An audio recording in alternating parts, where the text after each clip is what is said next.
Welcome to Makers International, a podcast of makers, connecting with makers from all around the world. Here's your hosts, Jamie Page, Chris Cute, and now, Richard Morley. Hello. Good morning, good afternoon, good evening, good night, good times, whatever time it is, wherever you are listening. Joined with me, as always, Mr. Chris Cute. How you doing? And also Mr. Jamie Page. How you doing? I'm doing all right. How are you? Because, again, we haven't really spoken much this week. So, Except for the past 45 minutes. Yeah, other than that. Basically, apart from the last 45 minutes, yes. So, presumably... I saw you last night, so I'm not going to ask you again. Oh, yeah, you totally came round, didn't you? Yeah, we'll just brush over that, I suppose. It might come up during the show, perhaps. I don't know. Chris is like, what? Eh? No, it will. Awesome. So, as always, tonight's show is brought to you in part by Yorkshire Grit, Woodturners Abrasive Paste, our good friend Chad at Mancrafting, and Pam from Highland Boxes. Also, despite much grief I keep getting from Jamie, Steve Harneal from Harneal Media, who is our silent partner, doing all the hard work on the websites that Jamie has been taking credit for all these many past months. Years. Well, yeah. I mean, if I say months as a unit, then we can have like dozens and dozens of them, whereas years is only like 2 or 3. Makes it sound. Make me look as bad then. If I say like 48 months, it sounds better than 2 years, even though it's more like 60 or 70 odd. Anyway, so if you want to find out how many months it is and go back all the way to the start and listen to our first episodes or our earlier episodes, I'm not quite sure why you would, but see how the show's evolved. They're all on the website as well, I believe, aren't they, Steve? I mean, Jamie? Yeah, I don't know. Ask Steve. Certainly all the information about our sponsors is, and that is on the website, makersinternationalpodcast.com/sponsors. Apparently, you can also listen to us on all your favourite kind of podcasty places. So if you do that, that'd be cool. Wherever it is you listen, whether it's live on a Sunday night or at some later date on your kind of mobile-y, music-y noise. If for no other reason you want to throw rotten fruit at your radio player, then we're here for you. So we're on the wireless Sunday at whatever. It doesn't matter. If you're in the mood to be angry and you want to throw something, we're here for you. Go ahead. Hit us. And if you're not angry, then you will be by the time we've finished, no doubt. Exactly. So what have you guys actually been up to this past week since we last cobbled something together? I mean, did the show? Well, I'm going to let Jamie go with that because his story is going to be a lot more interesting than mine because mine is very not much. So, Jamie, go. Well, a few of us decided to rock up at Yorkshire Grit HQ and decided we wanted to have a tree try and spin and nearly kill us. But luckily, have a try. Oh no, a tree. But luckily, it didn't come off of the lathe. It stayed where it was, and it span nicely. So yeah, that was an eventful weekend. But just to give people with perspective that may not know and may not have seen or may not, have listened to this, how big a piece of that tree are we talking about? Because I think it was something between 3 and 4 foot wide. Wow, my God! After it had all been trued up, 3 or 4 foot wide. That's a serious bow blank. I don't mind telling you. Yeah. That's something you would see in the middle of a museum with things coming out of it. Wow. How was that? How did that go? It was fun. It was fun. It was. I actually went there to try and learn a bit of traditional tools. And when I see people at the likes of Wayne the Woodturner and Glyn Senior, they've had experience on that lathe because obviously they both own one, right? And I see them giving that a bit of grief. I'm thinking, yeah, I ain't got no chance. But luckily I'm seeing Wayne in a few months, so I'll get some private one-on-one lessons with the tools. I've just got visions of Jamie there with his little tiny easy wood tool pen turning kit, The tool ref going. Now, here we go. It's funny you say that because Glyn happened to have a little mini Easy Wood Tools pen turning kit. So Jamie took the little mini Easy Wood pen turning kit tools to it. It looked like a tranquilizer dart in an elephant's butt. It's like jab, and it's just like, oh, where's it going? It's just spinning around in a bit of wood like that. Yeah. So you got a between 3 and 4 foot massive chunk of tree spinning round at whatever rates a minute, and I've got like a toothpick trying to. Yeah, I was going to say it's a bit like a toothpick trying to jab. It worked. I mean, that's you say that, but I can remember what was it before people were kind of big on YouTube when audio podcasts were kind of fairly new. Do you remember video podcasts? Yes, I do. There was the I can't remember. There's a store in the States. They've got loads of them. I can't remember if it's Rockler or Woodcraft, but they've got a big place up at Des Moines, Iowa, and they used to do these video podcasts, different things. And I remember one of them about pen turning. And I remember watching, this was about 2004, 2005 when I watched it. Right. And the dude was saying you got like I think it was like 1.5 inch traditional roughing gouge. So it's like quite a big scoop. And he was saying you can do massive things with a massive gouge, but you can also do little things with a massive gouge. It doesn't make any difference. So, and I've just remembered I've just worked out that's completely the opposite of what I was saying about doing a big thing with a little tool. But anyway, ignore me. Yeah. So back to your experience this weekend, Jamie. I mean, I saw a lot of you guys, and you guys. I mean, I know every single one of you guys that was there, and that must have been a cool meetup. But it was a lot of fun. How long did it take you guys to actually turn that? So Wayne the wood turner was there. He got there in the morning on the Friday, and or he was turning it from the Friday. I've got footage. I'm going to be editing a video together for Glyn's YouTube channel or Yorkshire Grit's YouTube channel, of the tree being cut down and winching it up onto the lathe and all sorts. Oh, awesome! That must have been a pretty heavy chunk of stick. Yeah, it was a big old chunk. So Wayne spent basically a day getting it just round. Truing it up. And then we spent the day truing it up a little bit more and then hollowing it, rough turning it, basically. So I think it had about 3 inches wool, and then now it's got to spend the year drying out. Wow. So with that, I mean, regardless of whether that bit of wood's been sitting for years or months, it's still going to be soaking wet in the middle anyway. Yeah. So Wayne's out in the chat. He said it was 450 kilograms. Holy crummy! Half a ton. That's a big piece of wood, man. But I mean, I'm sure that was when you guys were turning it. I'm sure you guys were getting soaked. Yes. So that's freshly cut. I was putting the tool in there, and my t-shirt was absolutely soaked. Yeah, had to be.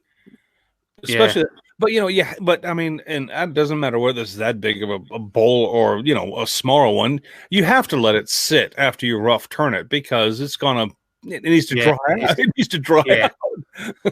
Wow. I think all in all there was maybe 5 or maybe even more than that bags of sawdust that come off of it. No kidding. I mean, some of these ribbons, I mean, they were coming off and they were flying across the room. No kidding. I mean, some of these ribbons were maybe a foot long. Well, that's just really cool. And if they hit you around the face, it was kind of like getting whipped. Do you know what I mean? It's sort of it hit you in the nose, then whip you around and crack you around the back of the ear on the other side. I just imagine Jamie with this massive bit of. Most of the time, I was wearing a face shield. That whole bit reminds me of the Canadian woodworker. If you guys remember years ago when he put a blank on the rear he used to turn on his car, wouldn't he? On a car. He jacked the car up and mounted a blank on the back of his car and then and then turned it. And it was like, that's just freaking nuts. Right. I don't know whether they were kind of staged or fake videos, but I've seen like the internet Facebook video memes of people with tractors, like jacking up tractors and turning the wheels fairly slow with those. But what actually was the purpose of turning such a huge bowl? I mean, because that's not. It's like, to my mind, I think originally it started off as a joke, but originally wanted a meet up, and we thought, well, we all want to have a go on that VB of yours, and you can't turn a finial on a VB. Well, you can, but what's the point? Why do you climb a mountain? Well, no, exactly. I mean, I didn't know whether it's there because you can. I guess you do it. But obviously, it must have come about originally from, like you said, either a joke because why not? We can, or was there like a purpose to it, or was it like an evolution of some kind of conversation? No, it just started off as a joke. Because I mean, you don't see bowls really very often that big, do you? No. It was just one of them things. It started off as a joke, and all of a sudden it just got more of a that's actually a really good idea. Let's do that. It's a great idea because you don't see that often. I think that's that's freaking cool. And the fact that you guys all got together and had a hand in it, we can all look at it when it's done and go, yeah. Wayne the Woodturner says it's going to get auctioned off for Macmillan nurses. Awesome. Nice. So good. Yeah. So it's going to raise some money. So you guys had some stupid fun, and somebody's going to get the benefit from it. Yeah. That's absolutely awesome. He also said Glenn was drunk and mentioned it in the chat. And then I guess we kind of all pounced on it. Man. Many a crazy idea came out from a silly one-off comment. I think we've all been there before. Yeah, that's probably how he come up with a recipe of Yorkshire grit. And I don't want to get off the subject. Sounds like a good idea. Oh, it actually worked. I don't want to get off the subject because we're doing kind of a mishmash kind of a show today with no single topic is going to take precedent. And we can get back to that event this weekend, Jamie, because I think that's just totally awesome. I want to give you guys my life lessons this week. And if you guys have a life lesson this week, then please feel free to share with the community. My life lesson today is that today marks the beginning of Women's History Month here in America. And my life lesson is to not the women out there, but the gentlemen out there. The life lesson I want to give you, gentlemen, is don't screw with that, okay? Or if you do it at your own peril. I mean, we've kidded ourselves long enough to think that we have the upper hand, and trust me, we don't. They own us. Let the women have their way when it becomes absolutely necessary. And that's all I'm going to say. Today marks the beginning of Women's History Month here in America. And if you don't want to respect that, then do so at your own peril, is all I'm saying. Because there's not a guy in the world who has ever actually, by the end of the day, really won an argument with a woman. It doesn't happen. You'll never come out and excuse the picture pun that I'm about ready to give, but you'll never come out on top. It just never happens. Okay, so it's not even worth trying, is it? Don't even try. I'm telling you guys, it's hands up. Okay, and genuine question, Chris, because I'm genuinely curious. What is women's history? I mean, it has to do with suffrage here in the United States. It goes back to Adam and Eve, Richard, right? No, it doesn't. It has to do when the mummy and their daddy, right? It has to do with women's rights. And believe it or not, women are still trying to fight for equal pay for equal work here in the United States. And I don't know about abroad, but there is an inequality between the male and the female that still exists to some respect, to some, but not a lot, not like what it once was. But it's Women's History Month to remind people that women have an equal share. I was genuinely curious about the history part. Yeah, it has to do with women's suffrage and obtaining their rights to be, I guess, acknowledged as being, hello, we're here too, and we're as equal as you are. That's basically what it has to do with it. I'm just wondering though, if they're always right, how are they suffering? Well, they weren't always right. Well, I don't want to. I'm not going to go there, Jamie. That could be a dark twist. That could you answer your own question because I'm not going there. I thought you were going to fall for it. No, that was great bait. Great bait. But I'm going to be that fish that sniffs it and swims away.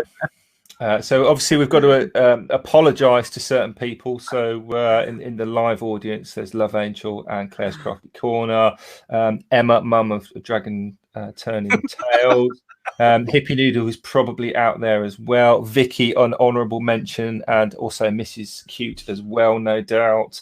And anybody else in the who's listening who happens to be female, we apologise for Chris's comments. No, what are you talking about? Apologizing for mine? Yeah, you brought it up. You started this, Chris. You opened the door.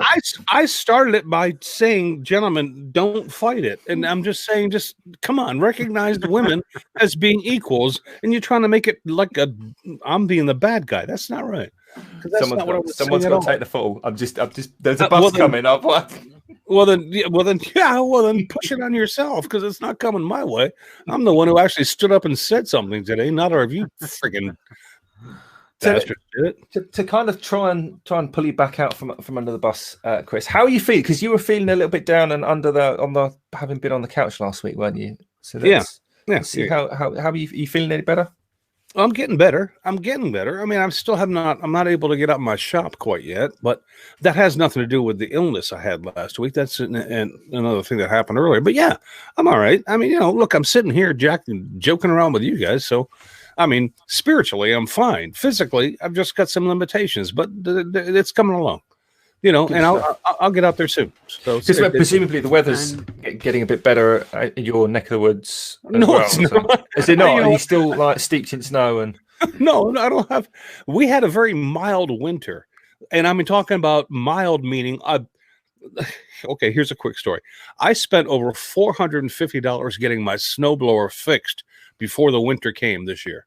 Okay. And I had many arguments with the people who were trying to fix it with me, and it was a real frustration. But I spent the money. The snowblower was fixed. I've used it twice. Oh, right. Okay. Money well spent then. 2 times. It's like, so we haven't had a lot of snow, but it doesn't mean that it is not freaking cold.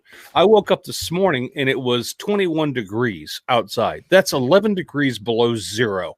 If you guys don't understand Fahrenheit, that's nobody understands Fahrenheit. This like west of the Atlantic, it just doesn't. Okay, whatever. Then you figure it out. It's not my problem. I know what I'm talking about. It was 11 degrees below friggin' freezing this morning when I woke up. So yeah, I mean, no, we've had a winter. We just haven't had the snow winter. Gotcha. If you follow me. So yeah, it's a little uncomfortable out in the shop right now, but we'll get there. So I've actually got a life lesson as well. Go for it, Jim. Right. So yeah, again, it goes back to this weekend. Right. So first of all, it comes with a question. You ever seen the film Ghost? Yes. Yeah. You know that little pottery scene? Yeah, I thought this was going to take that turn. The special scene. Yeah. Well, don't ever try doing that pottery scene on a VB38 lathe standing next to Wayne the Woodturner. Why? What happened? Well, I tried putting the tool in, and things went horribly wrong. Basically, got a big catch. Did someone give me a thumbs up when Jamie's finished? I think we may need to step away for a moment. It's almost as bad as the Queen story, isn't it? Oh, if you say I tried to put the tool in one more time, I'm going to lose it. Just don't. Just.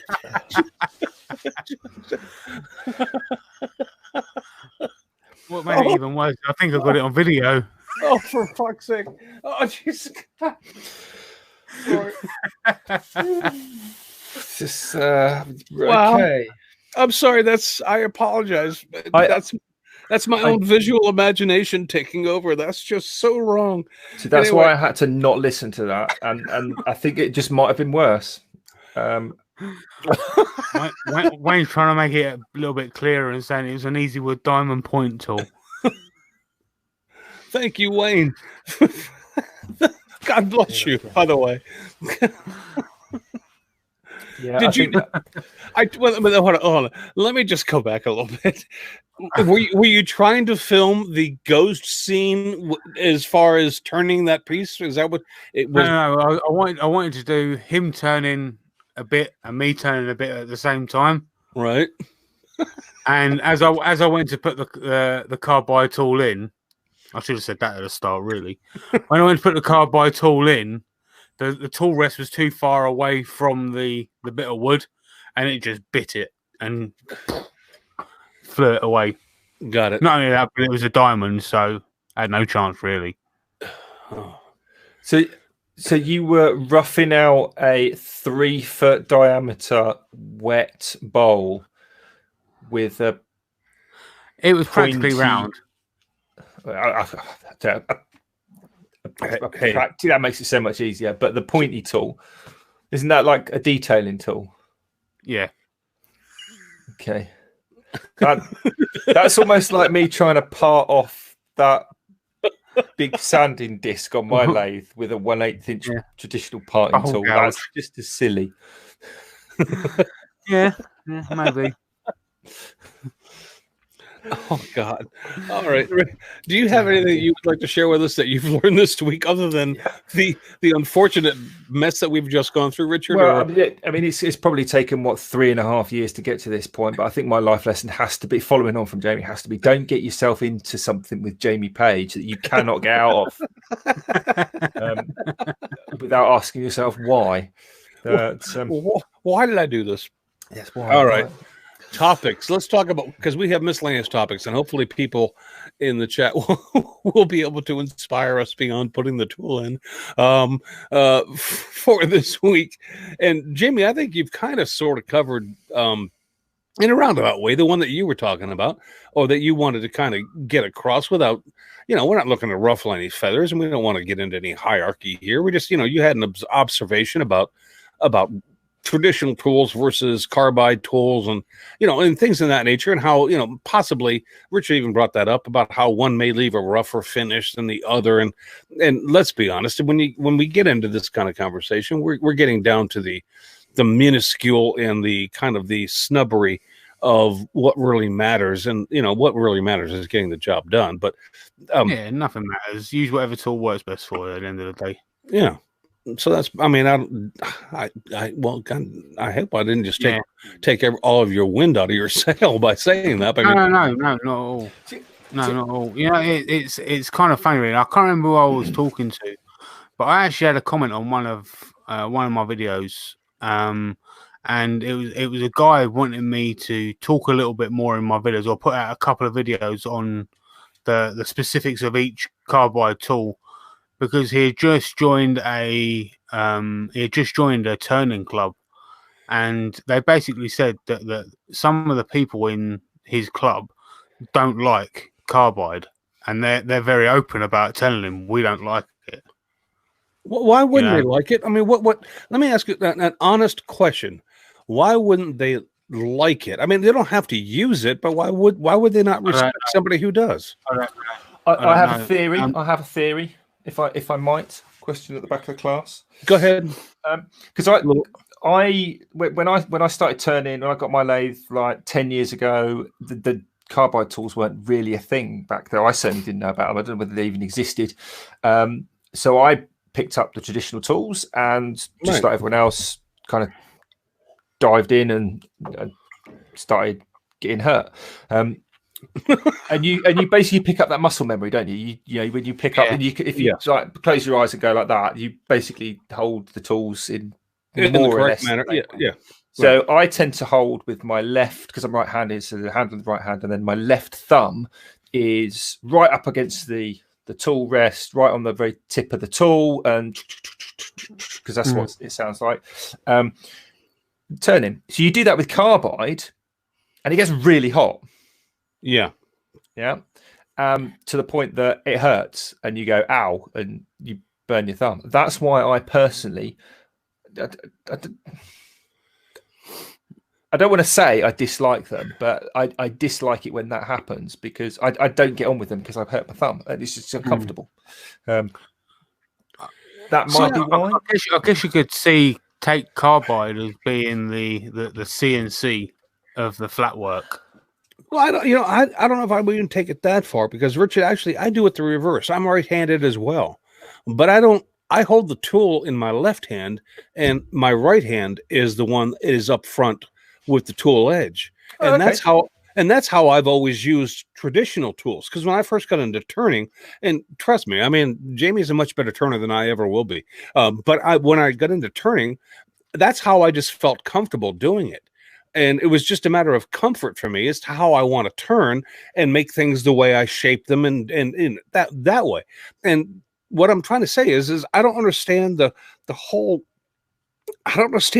conflict here when in the wood turning world, because there are people out there that are trying to be purists that want to look down on other people who don't do things their way, when in reality it doesn't matter how you do it. It matters how it comes out. So don't sit there and judge other people. I don't care about what tool they use or how they go about doing it. If the result is amazing, the result is friggin' amazing. So just shut up.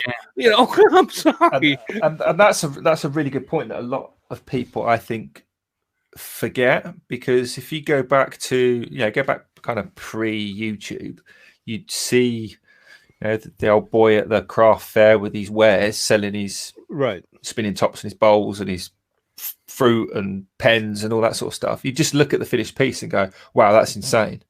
That's beautiful." And no, it would never even occur to anybody like how it was done. For all anybody knew, it was done with a screwdriver.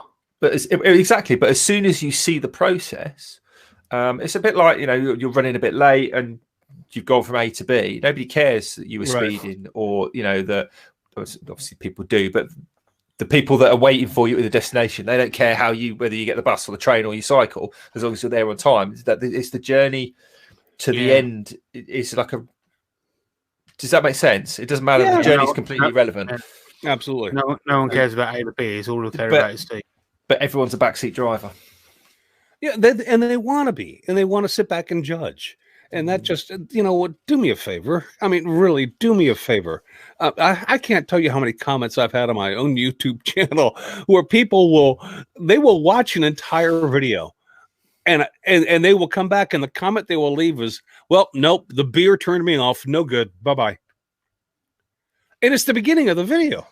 It's not like, and it's people. Well, it's kind of like Star Wars, your video. It's the beginning, but it's also the end. Well, the beginning is the end, is exactly my point, Jamie. Thank you, because you may be the only person on the planet who friggin' understands that. The beginning of my videos is the end of my videos.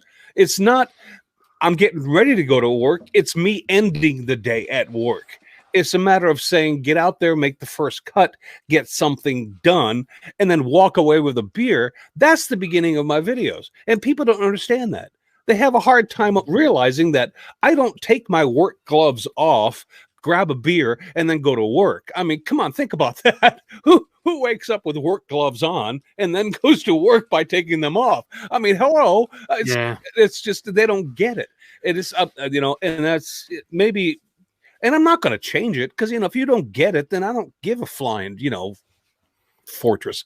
I'm just saying that's who I am. And if you don't understand that simple bit of cinematography, then I don't have any time for you. And those are the people I just go bye-bye. It's like, if you don't have the time to get it, then just don't watch. I don't care. I'm not into this to be watched. I'm into this to do what I want to do. It's a totally, it's a selfish thing that I'm doing. It's not for you or for anybody else except for myself, and that's it. Period. Carl Jacobson's out in the chat. He just says they're just trying to church up wood turning, just like saying the wood talks to you. Yeah. Well, yeah. Do you two think the wood talks to you? I talk to myself. I tell you where. Wooden. I don't want to hog the conversation, but I tell you when wood really does talk to me, Jamie, is when it's on the lathe. wood really talks to me on a lathe. It doesn't necessarily talk to me on a table saw or anywhere else like that. The wood will talk to you on a lathe. It will tell you what it wants to be and what it doesn't want to be. And you will find that if you get into wood turning. And I'm not, like I said, I'm nowhere near an experienced wood turner. I am probably what you would consider a novice at doing it, but I enjoy it because of that factor. And also because of other things. It just talks to you when you turn it. You're not going to find wood talking to you while you're scrolling. Mm-hmm. There's a pattern there to follow. Yeah. You're going to find wood will talk to you when you have it moving in a certain way, shape, or form, and it will tell you, I'm not going to be this. And you kind of go, okay, it's not going to be that. I want to do something different now. It does talk to you. Yeah, it started off as a bowl. It turned out it wanted to be a pen blank. Exactly. A 3-foot diameter bowl that ends up in a slim line. Once you picked up the pieces from behind you, you go, oh, it wants to be a pen blank. That's absolutely true. But I got a topic that I want to talk about real quickly, and if we can, I want to rush into it. And since we've covered Jamie's, Richard, I hope you have one on tap as well, because we've got a half an hour to go. I want to talk about. Richard's like going, I don't know if I'm not Chris, but I mean, it wasn't really a whole topic, but it's sort of, I don't know what you were about to say, Chris. The last thing I want to do is dive in and talk over you, but it kind of follows on a little bit from Jamie's in a sort of a way, rather than it's about the carbide and the tools, and it's I guess it's a technical question as well. And I know we've got Carl's in the chat, and I know Wayne's in the chat, and they are very, very accomplished turners. They might actually have a real answer to this. So I don't know if you want to go with that one or whether yours fits. Go. It was about the carbide, and because you said before about the scrapers, didn't you? I was talking about scrapers, and people are saying that traditional scrapers are a bit like, or a bit akin to the carbide tools. And I can't remember where I saw it, but somebody had made a post or a comment or something or a picture, or it was on the interweb, and it was something along the lines of a bevel supported cut will always be better than a carbide cut in terms of the quality of the cut, and that sort of made sense to me. Yeah, because it's the same principle as if you're using a hand plane or even a knife or a carving chisel or anything like that.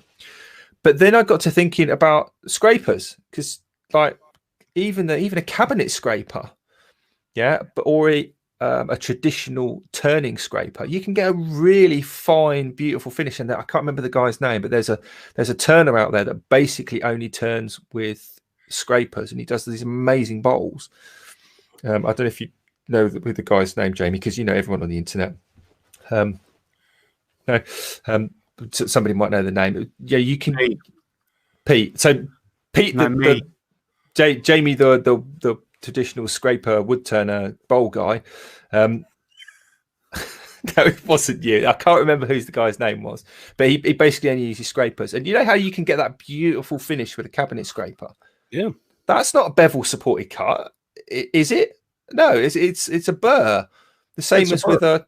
And so I don't know. It's just like, is it just the case of what works and who cares how? I genuinely don't know. Are we just over analyzing it, over complicating it? Are we just kind of making things up to suit our own point of view? I genuinely don't understand. Bingo. The last one. Making things up to suit our own point of view. I mean, I'm not saying that. I'm not. Sorry, Mike Cole just said that's not true. You can get a very clean cut with a scraper. A lot of people use negative rate scrapers now. Yeah, I mean, well, that's the other thing is you get the I don't really understand the negative. I think it's got like the second. It's like a pointy. Yeah. And I think that if there's a life lesson that Richard had just shared with us, it is to learn how to look at those kind of comments and take them as what they're worth, because better. It's not, you're not feeling superior and looking down on anybody. It's just like, I know where that guy's coming from. He doesn't quite get it yet. I'll give him some time. It's just one of those things. It's like, I get it. I'm sorry you don't, but I do. I mean, I don't know how to put it any other way than that. So it's a weird. It's the whole hierarchy that is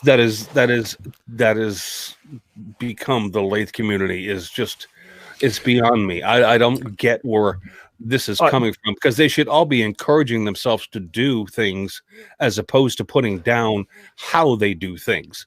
It doesn't make any sense to me. It really it's divisive. It's divisive in its effect. Yeah, I mean, I think that's the point. I don't think it's got anything to do with the carbide traditional, the scraper, the bowl gouge, the this, the that. I think it's just that what you just said, divisive. It's divisive. Yeah, that's it, divisive. Because do you remember, like, that was exactly the same thing with CNCs. What, 2, 3, 4 years ago? Yeah. It was that's not real this, and that's not real that, and that's another divisive point of view, because somebody felt superior and thought that they should have more value than somebody else. And that's just, do me a favor, shut the hell up. I mean, because you may have more value to yourself and you may feel more self-important, but it doesn't mean what this person is doing is wrong. It means what this person is doing is what they enjoy, and allow them to do that. Just says this person's got to do a hell of a lot more sanding than you. Yeah, it's just, hey, whatever. I mean, come on. It does it really matter in the end of the day? It really doesn't, because the product is the end result. Like I said, if the end result is amazing, then it's amazing, and nobody's going to ask how you got there. So don't friggin' worry about it. There's a comment in the chat from Peter Miller. I'll apologize, Peter. I can't picture your face. We've possibly met, but I know you're constantly commenting and watching the show. He's saying that he turns his pen with a roughing gouge. Up there. Don't leave me hanging, Pete. There you go. Okay, up there. I'm exactly the same, because he says that he knows how the tool is and how it works. I turn pens with a roughing gouge because I'm lazy and I can't be bothered to be dropping tools and picking up and all that. It's just make the shape, sand it, job done. Yeah. Mm-hmm. All right, let's move on. So what? Sorry, Chris. I kind of hijacked your little. No, that's fine. That's fine. And I've wanted to bring this topic up, but I just never thought it merited a full show. But I wanted to talk with people about something I know a little bit about, because I've spent a lot of time in this area, and I'm going to talk about marketing. Ooh. I see many people looking to rebrand themselves or put forth some sort of kind of promotional campaign. But here's the rule when it comes to marketing, especially in the business world. Marketing is never, and I do mean never, try to market yourself or a product until that product is as good as it can be. First impressions, especially in this world of consumer bias, matters. And it really, really matters a whole lot. And I'm not going to try to take an emphasis off of that. It matters a lot. Put the product you put forth first and make sure it's as good as it can be before you waste your time, your money, your effort into trying to get people to see it. Otherwise, you're shooting yourself in the foot. Everyone has a strong desire to make their product popular, but if it's not ready to stand up to the first impressions, then it's not worth doing. Now, think about this. Move your efforts into the product you're putting forward first and make it the best it can be first. Then worry about marketing yourself. The parallel here for YouTubers isn't that hard to see. Marketing is the absolute last thing in the chain you should be worried about. Absolute last. I mean, the absolute last. You don't need to worry about branding yourself, promoting yourself, until you know your product is as good as it can be. Stop trying to promote something that is an inferior product. Otherwise, all you're doing is interviews is is introducing people to something that isn't going to retain them. Get your product right first, then go full bore after marketing. And I can tell you there are lessons, and we could go on about this for a while, but I have business lessons at hand that I can give you as an example if you'd like to hear them. But I'm telling you, mark true my words, marketing is the last thing you need to do. Because if you think about it, if your product's not as good as it can be, and there's a problem, not only have you got the difficulty in marketing the product, whatever it is, from the get-go, right, you're actually starting from the negative point, because rather than starting at just this complete unknown, right, you've then got to remarket the bad thing to get it from the bad thing into the nothing, and it makes it 3 or 4 times, 5 times harder to do when you get on that end. So my whole point was, because I've seen so many people looking to make a name for themselves, and I don't blame them for wanting to do that. Only thing I'm trying to tell them is to refocus your efforts into making sure that what you're trying to put out to people to see is the best it can be before you do that. Otherwise, all you're doing is introducing somebody to something that is not quite ready to be marketed yet. You don't see products come to market that are a shambles or half baked before they are ready to be marketed. It's a business concept that can be taken in reality in the media world, and we are in the media world if you're on YouTube, and I have been in the media world for many years, and I can tell you right now, there's no point in marketing something that isn't quite right yet, because first impressions are lasting impressions. Probably the biggest lasting. They will last for a long time, and you cannot get some of those people back ever. So stop trying to rebrand yourself, re-promote yourself, do promotions for yourself until your product is right. When you have a product that you're proud of, that you can sit back and say, I love this. This is exactly my vision. This is exactly what I want. Then market. Don't market beforehand, because you're wasting your energies. Put your energies back into the product, and then when the product's ready, it'll be easy to market. Guarantee it. It'll be easy to market because people will be clamoring to see it.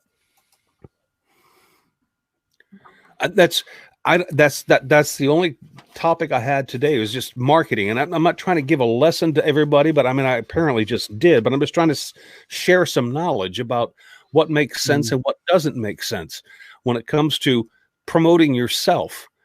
Or, it's like, make sure that what you're putting forward is the best it can be, and something that people will be proud or happy to watch before you do it.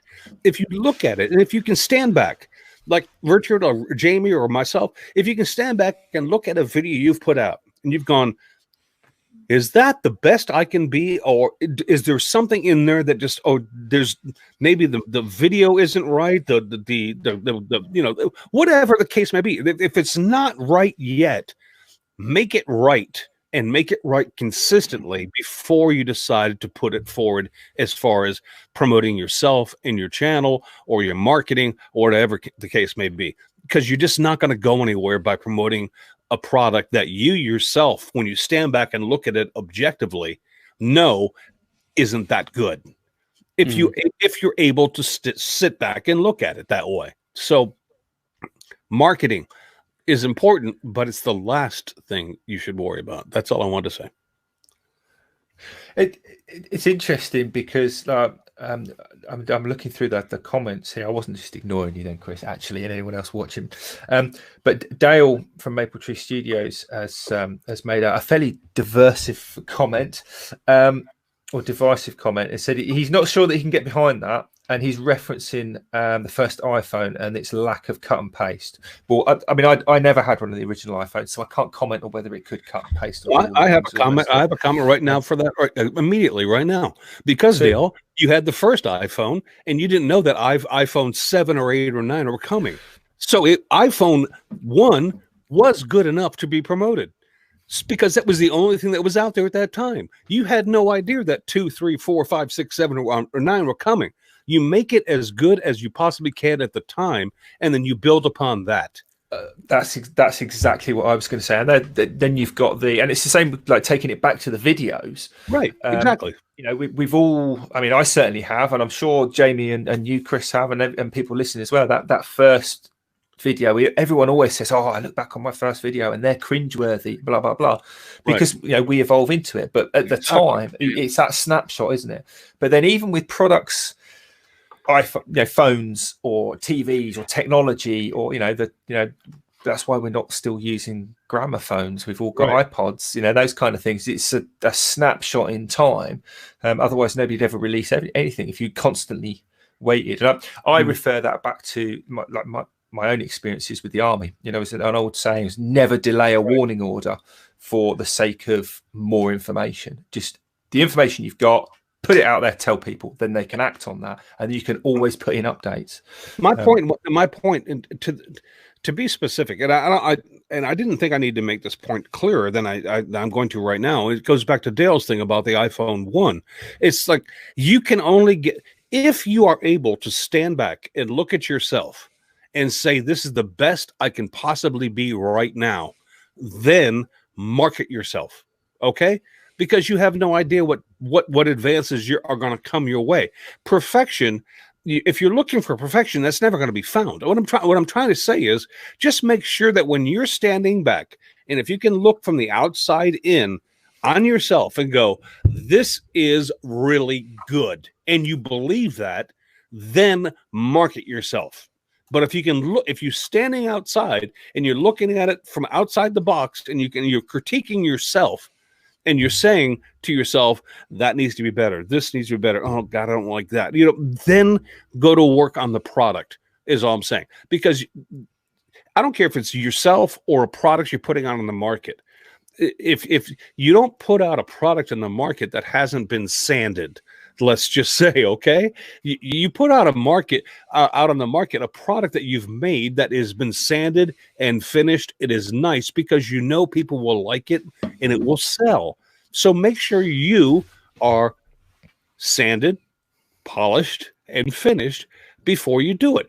And it doesn't mean that you're not looking for perfection. You're just looking for the perfection you can find today. If you're happy today, then market yourself. If you're not happy with who you are today, then don't waste your time, is all I was trying to say. That's my basic message. It almost goes back to what the Berkey says, doesn't it? It's progress, not perfection. Exactly. It's always progress. It's not perfection. It's just a matter of knowing that this is as good as I can be right now. And so therefore, I'm in the position to spend the time and the effort to market myself and put my name out there and get people to watch my stuff, because this is the best that I can be right now. And it doesn't mean you're not going to grow. It doesn't mean that the market's not going to change. I mean, because it always does. I mean, but it just means that I just see a lot of people wasting time trying to rebrand, re-promote, refocus their things when they should actually be looking at refocusing on the product they put out before they do that. Because first impressions, again, I don't know how to stress this more, and I don't know why it's getting ignored. First impressions really freaking matter, okay? Especially in this media that we're working in. They matter. And if you don't think that it does, then go ahead and ignore me. You may just look at me and go, Chris doesn't know what the hell he's talking about, so I'm just going to ignore him. Then you go ahead and do that. But I'm telling you, they matter. And Kat makes a valid point as well. It's like a lot of us are our own worst critics. And we are. We are, whatever I'm doing is never good enough. So there's, again, back to what Berkey was saying, it's progress, not perfection. Everything's a kind of a double-edged sword. But also, and this is what I find a little bit amusing, but take it with a bit tongue-in-cheek, pinch of salt. After Dale's comment about the iPhone, somebody chipped in with something, I can't remember who it was, and the chat's moving fairly quickly, but it was that old, it was obviously an Android user. They were, Apple never had the best phone, or something along those lines. And I wondered, it just suddenly popped into my head a few minutes ago.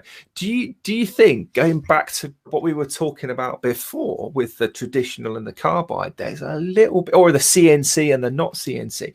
Do you reckon there's like a little bit of the Ford Chrysler argument like the Apple Android argument, the traditional carbide argument, the hand tool, power tool. It's just that I'm in that camp, my camps, but it's almost that bacon or sausage. It's almost like that kind of Neanderthal kind of precognitive human condition of self-validation, because I don't want to admit to anyone, let alone myself, that I've picked the wrong side. Do you know what I mean? It's like I've made that decision for all the the reasons that I've done in my head, so it's got to be the right one. But nobody wants to say that they're in the wrong one. Mac and PC. Sorry? Mac and PC. Mac and PC, yeah. It's like this. I think we live in such a binary world, don't we? Have you ever noticed this? Yeah. Anyway, I mean, it's just advice. Take it, leave it, end it where you want to. But when it comes to marketing, I know a little bit about it because I spent quite some time in that field. And hey, guys, I'm just trying to give you my advice. If you don't like it, then that's fine. And I don't care. I'm just trying to help, so take it for what it's worth. Yeah. Well, I do know something that has been perfected. What's that? Jamie's page. Oh, dear God. He didn't even give me a chance to get the headphones off this week. Go for it, man. So I've just got to say again, if you're living in the UK and you're going to Maker Central, or even if you're not going to Maker Central, you've got the opportunity to get £20 off your stickers. Go to the podcast website, go to makersinternationalpodcast.com, and on the homepage you'll see a picture of our logo.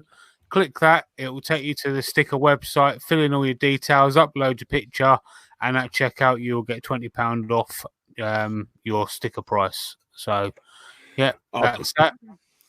My shout out this week goes to Glyn of Yorkshire Grit. He put in a lot of effort for this weekend for all us idiots to go up there and do some turning. And it was much appreciated by all of us. So yeah, a huge thanks to Glyn from Yorkshire Grit. So well done, Glenn. Nice shop, by the way, because I saw the videos that Jamie was posting on Facebook about that, and I saw your shop. It's like, that's a nice space. He's got a nice big space, doesn't he, Jamie? Yeah, I took some pictures of the micrometers for Richard, and I sent them to Jimmy DeResta as well.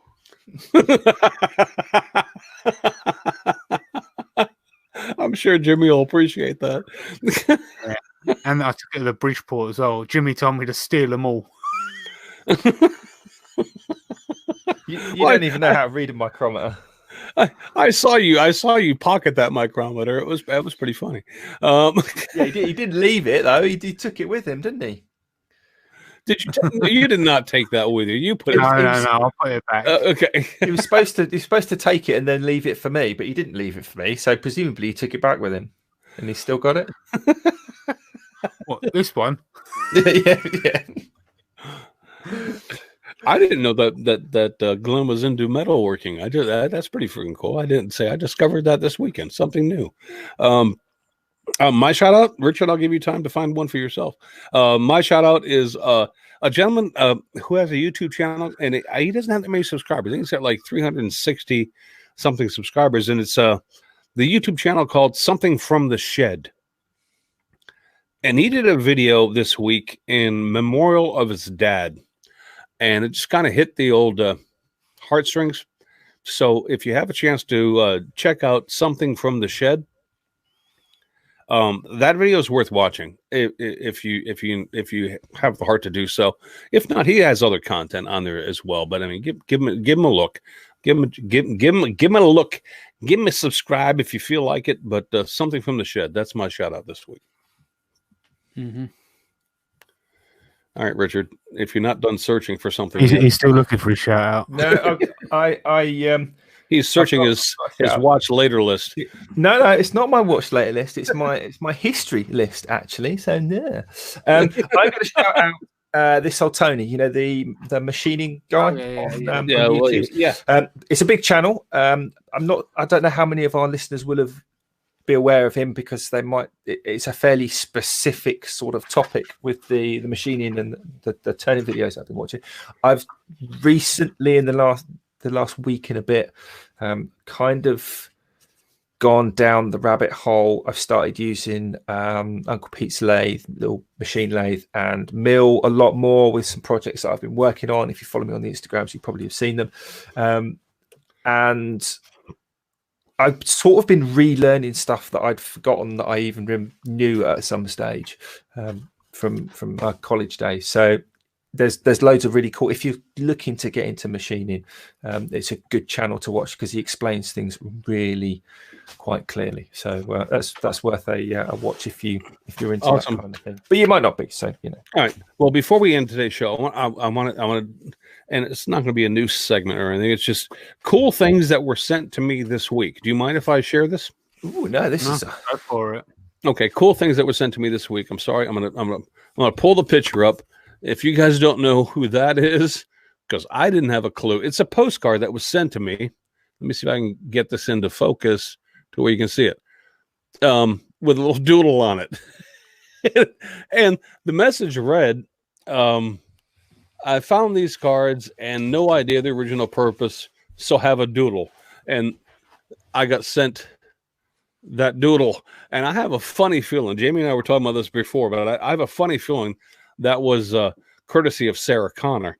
And I was going to say that looks like a Sarah Connor. I'm just going, but what a cool thing to get just randomly in the mail. Just, for no friggin' reason whatsoever. Just, hi, Chris, here's a doodle. Just, And another thing I wanted to show was, and I'll show myself again so people can see it. Hot socks. With pizza. Pizza socks. Pizza socks. So do me a favor, taco people. All right. Anyway, that's the end of that. I just want to share. These were things that were sent to me this week. And first of all, that's awesome. This kind of helps me make my point. It's like, all right. The best done. The only thing I got sent in the post this week was a reminder for my road tax for the DVLA. Yay! Cheers, guys. There you go. Just before we do go offline, it seems we've had a new viewer this weekend, Roman Highlander. And as you know, I do the shout out every now and again for people under 100 subscribers. Well, he's got 98 as far as I can see here. Doesn't seem like he does any making, but he seems to get around the UK quite a bit. Actually, does tell a lie. He looks like he's converted. He converted an old Bedford a year ago. Roman Highlander. He looks like he gets around a bit. Well, get busy, my buddy. I mean, we're happy to support you. Roaming Highlander. You guys check him out. If you're not here with us live, then later when this comes out in audio version, then Roaming as in ROAMING Highlander. Go check him out and then subscribe. And then Roaming get busy. By all accounts, he's got some pretty decent videos. I'm gonna have to check them out. Awesome. He's got his profile picture is a picture of a blue bus. Nice. Can't go good on you, man. I'm not actually sure if we are doing our we're not on Patreon, but we do a free after party kind of get together on live show thing after the show that you don't pay for because we never really know anyway this week. But are we doing anything like that? Should we? We could if you'd like, but let's end that first. Okay. Well, let's end it then. So till next week. Y'all have a good time. Have a great week, everybody. Take it easy, everyone.